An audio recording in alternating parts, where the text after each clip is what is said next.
খুব পিয়া লাগিল তো পানীৰ বটল এটা খাই দিলোঁ নাম হ'ল ইণ্ডিপেণ্ডেঞ্চ পানীৰ বটলটো বহুত চৰ্চাত চলি আছে ভাবিছোঁ মই এটা ভিডিঅ' বনাই দিওঁ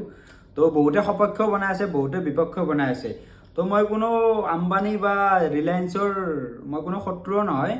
বা মই এই বটলটোৰ 750 ml পানী দিছে বাৰু 10 টকাত বহুত বেনিফিট হৈছে আমাৰ ভাল তো মই এটা কথা ক'ব বিচাৰিছোঁ যে এই কনচিষ্টেঞ্চিটো আমাৰ আম্বানীয়ে মানে ৰিলায়েন্সে মেইনটেইন কৰি ৰাখিলে হ'ল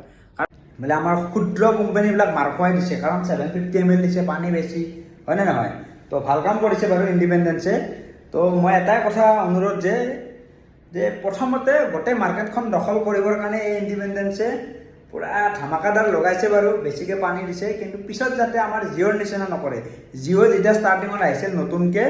পুৰা আমাৰ কি কৰিছিল পুৰা ফ্ৰী দিছিলে লাইভ মোবাইলৰ লগতে 1 বছৰ মই নিজে ফ্ৰী চলাইছোঁ কিন্তু আজি জিঅ'ৰ নেট ঘাটিয়া তো গোটেই মাৰ্কেটখন দখল